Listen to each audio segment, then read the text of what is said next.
لله وحده لا شريك له له الملك وله الحمد وهو على كل شيء قدير نشهد أن لا إله إلا الله ونشهد أن محمدا عبده ورسوله أما بعد فأعوذ بالله من الشيطان الرجيم بسم الله الرحمن الرحيم شهر رمضان الذي أنزل فيه القرآن وقال رسول الله صلى الله عليه وسلم من صام رمضان إيمانا واحتسابا غفر له ما تقدم من ذنبه أو كما قال عليه الصلاة والسلام اللهم صل على محمد وعلى آل محمد كما صليت على إبراهيم وعلى آل إبراهيم إنك حميد مجيد اللهم بارك على محمد وعلى آل محمد كما باركت على إبراهيم وعلى آل إبراهيم إنك حميد مجيد اللهم صل وسلم وبارك عليه জামিয়া মাদানিয়া মাদ্রাসা ঠিকানা উদ্যোগে আজকে পাবলিক প্রোগ্রাম উপলক্ষে ওয়াজ মাহফিল এবং অভিভাবক সম্মেলনের শেষ পর্যায়ে উপস্থিত হজরত ওলামায়ে ইকরাম অত্র এলাকার মুরব্বিয়ান স্কুল কলেজ মাদ্রাসার ছাত্র বন্ধুরা এই মাদ্রাসার কর্তৃপক্ষের ছাত্র বন্ধুরা অনেকটা আওয়াজ শোনা যাচ্ছে যতদূর আবার শ্রদ্ধা মা ও বোনেরা আওয়াজ করবে না কর্মক্ষণের যে কথার ভিতরে শেষ হয়ে মানা যাচ্ছে রাত্র বন্ধুকে অনেক রাত্র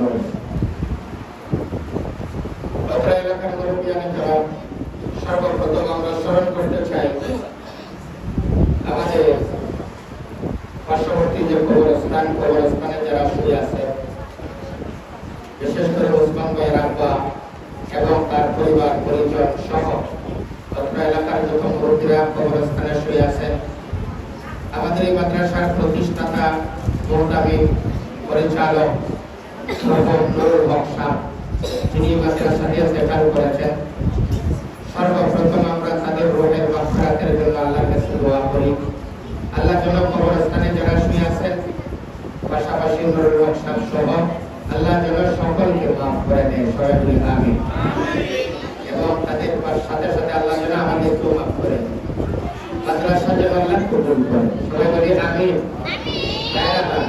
আমরা এখানে আসছি অনেক কষ্ট করে আসছি রাসূলের কথা সত্য না মিথ্যা বলে সত্য না মিথ্যা রাসূলের কথা সত্য না মিথ্যা সত্য রাসূল বলেন যেখানে কোরআনের আলোচনা হয় হাদিসের আলোচনা হয় দ্বীনের আলোচনা হয় এটার নাম হলো জান্নাতের বাগান আর জান্নাতের বাগানের মধ্যে যারা ইচ্ছায় অনিচ্ছায় আসা শরীক হয় আল্লাহ তাআলা ফেরেশতাদেরকে সাক্ষী রেখে বলেন আল্লাহ আমি আল্লাহ বলছি ফেরেশতারা সাক্ষী থাকো আমি ওদের সবাইকে মাফ করে দেব আর জোরে বলি সুবহানাল্লাহ আমাদের সবাইকে আল্লাহ মাফ করে দিবেন বলে ওয়াদা করেছেন এই কথাটা শোনাইছেন আমাদেরকে জিনার রাসূল আখিরি নবী শ্রেষ্ঠ নবী আমাদের নবী বিশ্ব নবী মুহাম্মদুর রাসূলুল্লাহ সাল্লাল্লাহু আলাইহি ওয়াসাল্লাম এজন্য বলেন তো আমাদেরকে আল্লাহ তাআলা maaf করে দিবেন আল্লাহ বলেন maaf করে দিবেন যারা ইচ্ছা করে আসছে তাদেরকে maaf করে দিবেন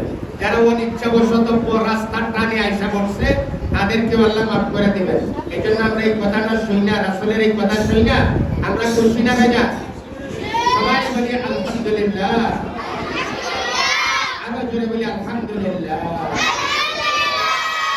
আচ্ছা আমরা মুসলমান পূর্বেকার অনেক বক্তারা বিভিন্নভাবে আলোচনা করছে আমাদেরকে বিভিন্ন কিছু না বানায় মানুষ বানাইছেন আমাদেরকে মুসলমান বানাইছেন মুসলমান বানানোর অর্থই হলো আল্লাহ আমাদেরকে জান্নাত দিবেন কি দিবেন জান্নাত দিবেন ছোট্ট একটা হাদিস মান ক্বালা লা ইলাহা ইল্লাল্লাহ ক্বালা লা ইলাহা ইল্লাল্লাহ। সবাই বলেন লা ইলাহা ইল্লাল্লাহ।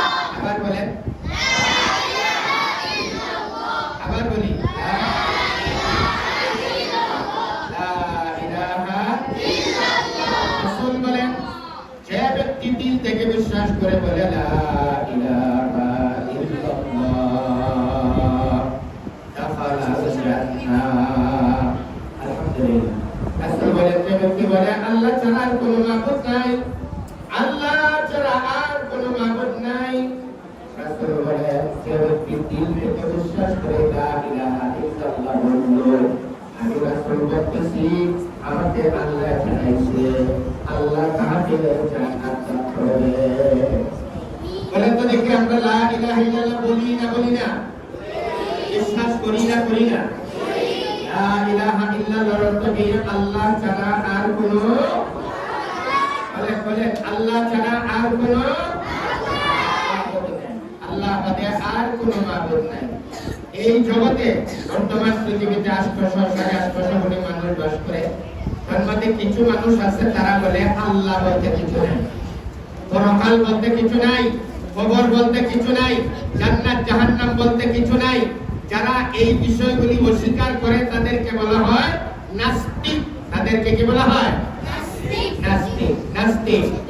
আর কিছু মানুষ আছে তারা আল্লাহ ছাড়া আর কোনো মাবুদ নাই এই কথাটা পেশ লাগায়া বলে।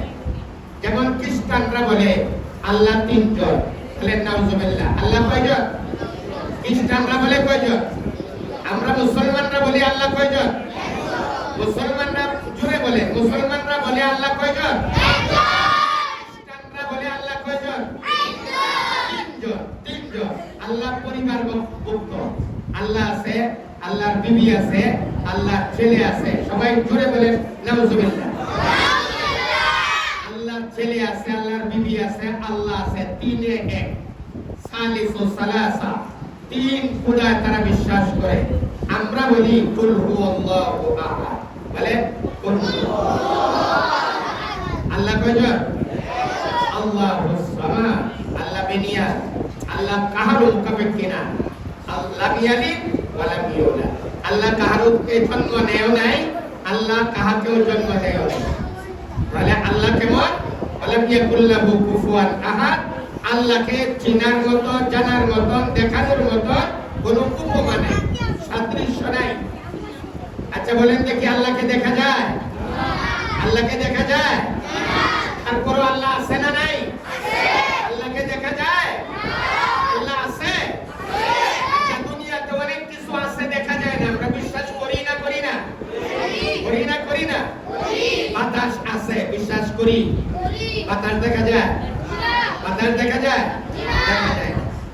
এই জন্য আমাদের বাংলাদেশে একজন বহুত বড় মুখলেস এবং জাতীয় পর্যায়ের বক্তা ছিল। মুরব্বীরা নাম শুনবেন, আব্দুর রহমান জামি। তার নাম কি ছিল? আব্দুর রহমান জামি সাহেব এক বক্তা ছিল। খুব উদাহরণ দিয়ে কথা বলতেন। তিনি বলেন শোনো, আল্লাহ আছে এই কথা না দেখলেও বিশ্বাস করতে হবে। দুনিয়াতে আমরা অনেক কিছু আছে না দেখে বিশ্বাস করি। আল্লাহর অনেক কিছু আছে, আল্লাহর কুদরত আছে, ওগুলো দেখে আমরা আল্লাহকে বিশ্বাস করতে হবে। যেমন তুমি ছাগলের লেদা দেখে বিশ্বাস করো, বুঝো যেটা ছাগলের লেদা। ছাগলের যেহেতু লেদাই সেদিক দিয়ে গেছে, বুঝতে হয়, বোঝা লাগে যেদিক দিয়ে ছাগল গেছে, কেননা ছাগলের লেদা দেখা যায়। গরুর লেদা দেখে গরু চিনা যায়, গরু আছে, গরু গেছে, এটা বিশ্বাস করার লাগে। হাতির লেদা দেখে বিশ্বাস করতে হয় যে এটা হাতি গেছে, ঠিক না বেটি? আচ্ছা বলেন তো দেখি, এই আসমান বানাইছে একজন কারিগর, আসমান বানাইছে একজন কারিগর আছে। এটা দুনিয়ার কোন রাজমিস্ত্রি, কাঠমিস্ত্রি না, আরেকজন মিস্ত্রি আছে। এই আসমান দেখা আসমানের মালিক একজন আছে, বিশ্বাস করুন, লাগবে না লাগবে না?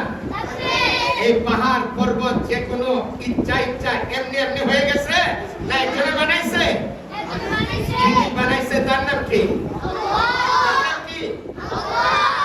কোরআনের মাদ্রাসায় আছি, কোরআনের মাদ্রাসায় আমি অন্য কথা বলতেছি কেন? যে আসল বিষয়টা হলো ঈমান। আসল বিষয়টা কি? ঈমান। বলেন তো দেখি, আবার বলেন, আল্লাহ আছে না নাই? আছে। আল্লাহ কয়জন? একজন। আল্লাহ আছে না নাই? আছে। আল্লাহ আছে না নাই? আছে। কয়জন? একজন। আল্লাহু আহাদ, আল্লাহু সামাদ। এই আসমান জমিনের সব কিছুর মালিক কে? আল্লাহ। আমাকে আপনাকে কে বানাইছে? আল্লাহ। দুনিয়ার সব কিছু কে বানাইছে? আল্লাহ। চন্দ্র সূর্য কার হুকুমে ওঠে? আল্লাহ। কার হুকুমে অস্ত যায়? আল্লাহ। আমাদের জন্ম হয়েছে কার আদেশে? আল্লাহ। আমাদের মৃত্যু কার হাতে? আল্লাহ। ইজ্জত মালিজ্জত সম্মান অসুখ বিসুখের সব কিছুর মালিক কে? আল্লাহ। সেই আল্লাহর কোরআন শরীফ, সেই আল্লাহর কোরআন শরীফ। ঠিক না বেটি? এজন্য ভাই আমরা যারা লা ইলাহা ইল্লাল্লাহ বলছি এবং বিশ্বাস করি, এই যে হুজুরে বলছে যে আল্লাহকে খুশি করতে হবে এবং খুশি করার পরে আল্লাহর খুশিটা ধরে রাখতে হবে। এই খুশি করতে হয় কে দ্বারা? ঈমানের পরে ইবাদতের দ্বারা খুশি করতে হয়। আর খুশিটা ধরে রাখতে হয় কিসের দ্বারা? গুনাহ ছেড়ে দিতে হয়। গুনাহ ছেড়ে দিতে হয়। গুনার কাজ করব না, গুনার কাজ করব না। ঠিক না বেটি? গুনার কাজ করব না। অভিভাবক সম্মেলন, ভাইয়ের আমার, হুজুরে কয়েকটা কথা বলছে গুরুত্বপূর্ণ। আমি আর কয়েকটা কথা বলি। আমরা অভিভাবক, আমাদেরও মাদ্রাসা আছে। আমার এক মাদ্রাসার মধ্যে 300-র উপরে ছাত্রী আছে। আমি বছরে কয়েকবার এটা রিপোর্ট করি। আমি তদন্ত করে দেখি, মনে কষ্ট নিয়েন না, তদন্ত করে দেখি 100 ছাত্রীর মধ্যে 70টা 80টা ছাত্রীর বাপ নামাজ পড়ে না। 70-80টা ছাত্রীর বাপ কি করে না? নামাজ পড়ে না। 100-র মধ্যে 20-30টা ছাত্রীর বাপে নামাজ পড়ে। বাকি 70-80টা ছাত্রীর বাপে কি করে না? নামাজ পড়ে না। বলেন দেখি, এটা হলো বাপের কথা। মার রিপোর্ট নিয়ে দেখছি একটু ভালো। 70-এর জায়গা 60-65টা মেয়ের মা নামাজ পড়ে না। মানে মেয়েরা পুরুষের তুলনায় কিছু বেশি নামাজ পড়ে। 60-65টা মেয়ের মা নামাজ পড়ে না। আর 70-80টা মেয়ের পিতায় নামাজ পড়ে না। আচ্ছা, আপনার ছেলেটা আপনার মেয়েটা মাদ্রাসায় দিলেন, আপনি যদি নামাজ না পড়েন এই ছেলে হাফেজ হয়ে যাবে? এত সহজ? বলেন এত সহজ? তখন আপনারা বলতে পারেন যে আপনারা ওয়াজ করিয়া ছেলেরে দিলাম মাদ্রাসায়, এখন দেখা যায় আর একটা পেস লাগাই এখন আমাদের তো ধরতেছে। আচ্ছা বলেন, আপনার ছেলে হাফেজ হলো? আপনার ছেলে হাফেজ হলো, ঠিক আছে, আপনার ছেলের কবরে তো আপনিই যাবেন। আপনার ছেলের কবরে ছেলে যাবে, আর আপনার কবরে আপনিই যেতে হবে। ঠিক না বেটি? এই জন্য ভাইরা, আম গাছ থেকে আম ধরে, জাম গাছ থেকে জাম ধরে। নামাজির ছেলে নামাজি হয়, বেনামাজির ছেলে নামাজি হবে কিভাবে? এই জন্য অভিভাবক যারা আছি আমরা, আপনাদের পায়ে 2 হাত রেখে বলি, শুনেন, আপনাদের পায়ে 2 হাত রেখে বলি, আপনার ছেলেটা মাদ্রাসায় দিচ্ছেন, অন্ততপক্ষে আপনার ছেলেটা যেন সহজে হাফেজ মৌলানা হয়ে যেতে পারে, এই জন্য আপনার আগে নামাজ পড়তে হবে। ঠিক না বেটি? নামাজ পড়বো তো ইনশাল্লাহ? বলেন না অভিভাবক ভাইরা, আপনাদের পায়ে দিয়ে বলুন, নামাজটা পড়বো তো ইনশাল্লাহ? নামাজ পড়বো তো ইনশাল্লাহ? আপনার নামাজ পড়বেন, আপনার বিবি করবেন নামাজ পড়তে। হুজুরে বলছে একটা কথা, আমি আরেকটা কথা বলি। এই বড় বড় আল্লাহওয়ালারা বলছে একটা ছেলে হাফেজ হওয়ার জন্য 3 জনের চোখের পানি লাগে। কয়জনের চোখের পানি? এই একটা ছেলে হাফেজ মৌলানা হওয়ার জন্য কয়জনের চোখের পানি লাগে? 3 জনের চোখের পানি লাগে। 3 জনের চোখের পানি লাগে। আপনার ছেলে তো বাড়িতে জাজিমে শুইতো, ভালো ভালো বিছানা কাঠ পলঙ্গে শুইতো। ওই ছেলেকে আবাসিক মাদ্রাসা রাখার জন্য মাদ্রাসায় থাকতে হয়, ফ্লোরে থাকতে হয়, তুষকে থাকতে হয়, বসায় খায়, এই অনেক কিছু কষ্ট করে। অনেক সময় ছেলেরা মাদ্রাসায় দিলে বাড়ির থেকে আসা মাদ্রাসায় তাইকা ছেলে কিন্তু কান্দে। কান্দে না? কান্দে না? কান্দে না? কান্দে না? ছেলে কান্দে। ছেলে কান্দতে কান্দতে বালিশ ভিজায় না, ছেলে কান্দে, ছেলের চোখের পানি। আবার অনেক সময় পিতা মাতা ছেলেকে মাদ্রাসা রাইখা পিতা মাতায় বাসায় কান্দে, পিতা মাতায় বাসায় কান্দে। যে আমার ছেলেটা মাদ্রাসায় থাকতেছে কি না জানি খায়, কিভাবে না জানি শোয়। এই আব্বা আমার চোখের পানি আর ছেলের চোখের পানি, দুই পানি হয়েছে তো। 3 নম্বর হলো আদর্শ উস্তাদের চোখের পানি। আদর্শ উস্তাদের চোখের পানি। উস্তাদ সারাদিন পড়াবে, প্রয়োজনে তারে বেত্রাঘাত করবে, ধমক দিবে, শাসন করবে, কিন্তু রাত্রের গভীরে ওইটা ওই ছেলের নাম ধরে ধরে উস্তাদের চোখের পানি ফেলে কান্দে। 3 চোখের পানি যখন একত্র হয় তখন আল্লাহ তাআলা এই ছেলেরে হাফেজ মাওলানা হিসেবে কবুল করে। এই জন্য উস্তাদের কাজ উস্তাদে করবে, গার্জেনের কাজ গার্জেনে করবে, ছেলের কাজ ছেলে করবে। রাজি আছি তো ইনশাআল্লাহ? রাজি আছি? আচ্ছা, করবো না কোন কাজ? আপনাদের এই তরফপুর এলাকায় অনেক ইটের ভাটা ছিল, এখনো আছে। যারা ইটকলায় কাজ করছেন, ইটের ভাটা চালাইছেন, জানেন ইটকলায় একটা ইটের মধ্যে 24 ঘন্টা একাধারে আগুন দিতে হয়। ডাইনে বামে সামনে পিছনে একাধারে 24 ঘন্টা আগুন লাগতে হয়। এর মধ্যে যদি আগুনের কমতি আসা যায়, লাকড়ির কম পড়ে যায়, কয়লার কম পড়ে যায়, যদি ইটের মধ্যে 24 ঘন্টার পরে 24 ঘন্টার ভিতরে যদি আগুনের কমতি আসে, ওই ইটটা 1 নম্বর হবে না, এই ইট 1 নম্বর হবে না। আমাদের মাদ্রাসাগুলি যে বাচ্চাগুলি দেন, এই বাচ্চাগুলি কিছু কিছু বাচ্চা আছে আবাসিক অনাবাসিক। আবাসিক যারা একাডেমিক সিস্টেমে সকাল 9টা থেকে 8টা থেকে পড়ে আর 4টা 3টা 4টা পর্যন্ত পরে বাড়িতে চলে যায়। আবার বাকিরা থাকে, আবার সপ্তাহে 1 দিন বাড়িতে যায়, মাসে 1-2 দিন বাড়িতে যায়, বড় বড় বন্ধের সময় বাড়িতে যায়। এই যে মাদ্রাসা যতক্ষণ ছিল তাদেরকে উস্তাদরা নেগরানিতে রাখা তারা তালিমের নূরের আলো দিতেছে। যখন এই ছেলেটা বাড়িতে যায়, ছুটির সময় বাড়িতে যায়, নাস্তা খাওয়ার জন্য বাড়িতে যায়, বাড়িতে গিয়েই একটা মোবাইল নিয়ে খেলাত লেগে যায়, একটা মোবাইল নিয়ে খেলাত লেগে যায়, ভিডিও দেখতে থাকে, বিভিন্ন অন্যায়ের সাথে জড়িত হয়, গুনার সাথে জড়িত হয়।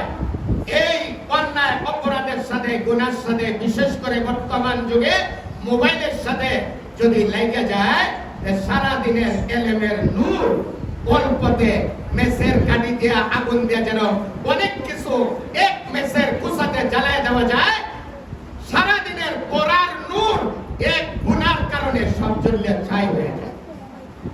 এই জন্য আমাদের বাচ্চাগুলিকে গুনার থেকে হেফাজত করবো, পারবো তো ইনশাআল্লাহ? কারণ আমি গার্জেন নিজে যদি গুনাহ করি, তা আমার দেখা দেখে দেখবেন আমার বাচ্চাও বাড়িতে এসে গুনাহ করবে। আমি আমার বাচ্চা বাড়িতে যাবে, কেন যায়? দৌড়ে কেন যায়? ঘরে টিভি আছে, টিভিতে সিনেমা আছে, নাটক আছে, বিভিন্ন অনুষ্ঠান আছে, ওইগুলি দেখার জন্য দৌড়ে বাড়িতে যায়। অথবা বড় মোবাইল দিয়ে 10 মিনিট 1 ঘন্টা আধা ঘন্টা এই মোবাইল দিয়ে খেলাধুলা করার জন্য, কার্টুন দেখার জন্য বাড়িতে যায়।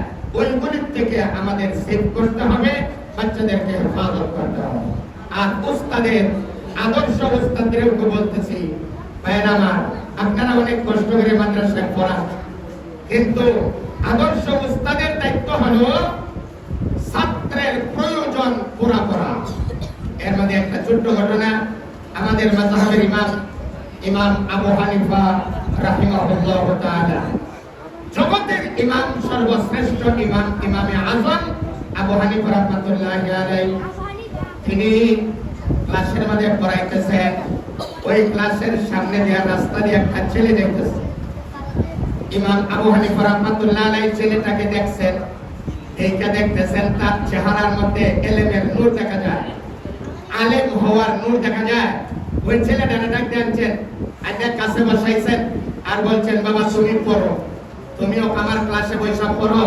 বলে, হুজুর আমি কিভাবে পড়বো? আমার আব্বা নাই, আমার মা এক দুবার বাড়িতে কাজে লাগাইছে, কাপড় কচার কাজে আমাকে বন্দি করছে। আমি ওই দুবার বাড়িতে কাজ করি, কাজ করে যা পাই ওই টাকা পয়সা দিয়ে আমি এবং আমার আব্বা আমরা সংসার চালাই। আমি কিভাবে পড়বো? আমার পড়ার কোনো সুযোগ নেই। ইমাম আবু হানিফা রাহমাতুল্লাহি আলাইহি, ইমাম ওই ছেলে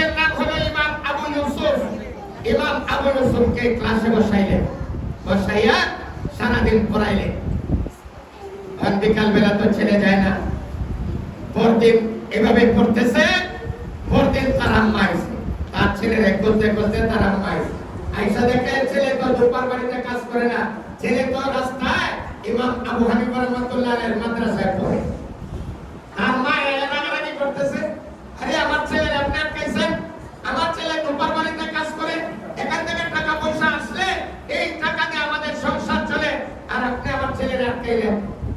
তখন ইমাম আবু হানিফা রাহমাতুল্লাহ আলাইহি ইমাম আবু ইউসুফের মার খরচ ব্যবস্থা করছে, খরচাদির ব্যবস্থা করছে। ইমাম আবু ইউসুফকে জামা কাপড় বানিয়ে দিয়েছে, তার খানা পিনার ব্যবস্থা করছে, যে বাবা তোমার কাজ করতে হবে না, কাজ কইরা যে টাকা পাও এই টাকা আমি তোমার সংসারে দেব, আমি তোমার সংসারে দেব। এইভাবে দিয়া ইমাম আবু ইউসুফকে পড়াইছে, পড়াইতে পড়াইতে পড়াইতে পড়াইতে ইমাম আবু ইউসুফ ইমাম আবু হানিফার প্রায় সেম ওই ক্যাটাগরির বড় আলেম হয়ে গেছে, বড় আলেম। এখন ভাই আপনাদের কাছে কম ঘটনা শোনানোর অর্থ হলো আদর্শ উস্তাদ ছাত্রের প্রয়োজন পুরো করবে। কি প্রয়োজন? কিভাবে পড়লে তার পড়াটা হবে, কিভাবে পড়লে তার সবকটা ইয়াদ হবে, কিভাবে পড়লে সে নিয়মিত আসবে, কেন ছাত্ররা বাধা করতেছে, এই সব কিছু সে তত্ত্ব তালাশ নিয়ে ওই ব্যবস্থা করবে।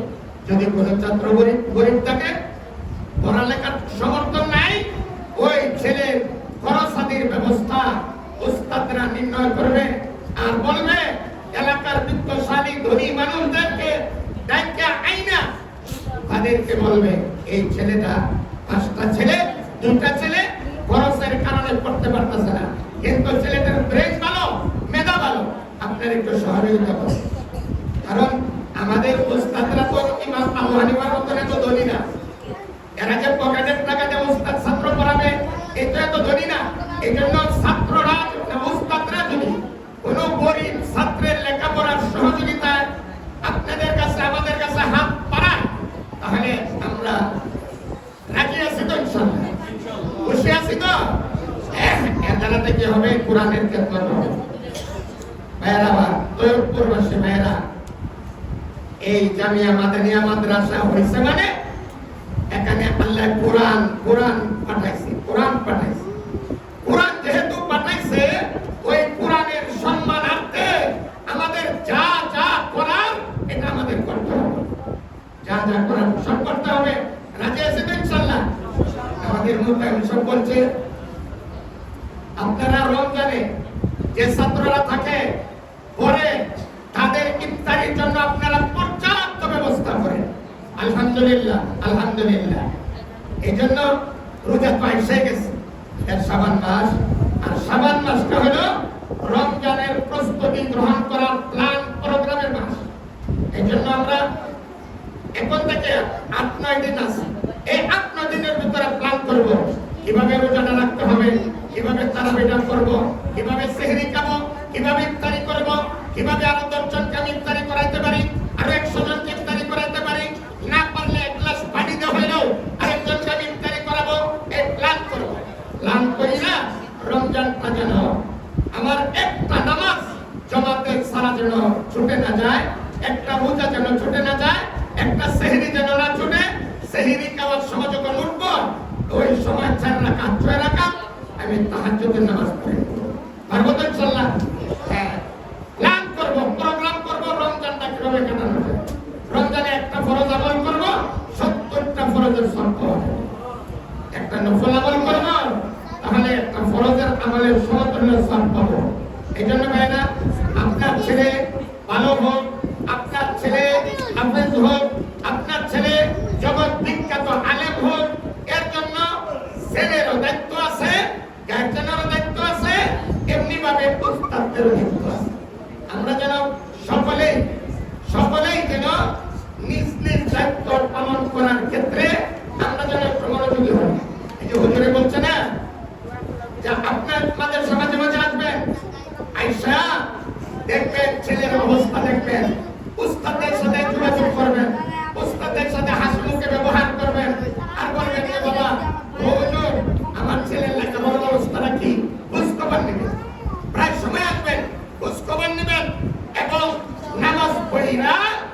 দোয়া করবেন ছেলের নাম নিয়ে এবং ছেলের সাথে আরো যারা পড়ে সবার নাম নিয়ে, মাদ্রাসার নাম নিয়ে, উস্তাদের নাম নিয়ে।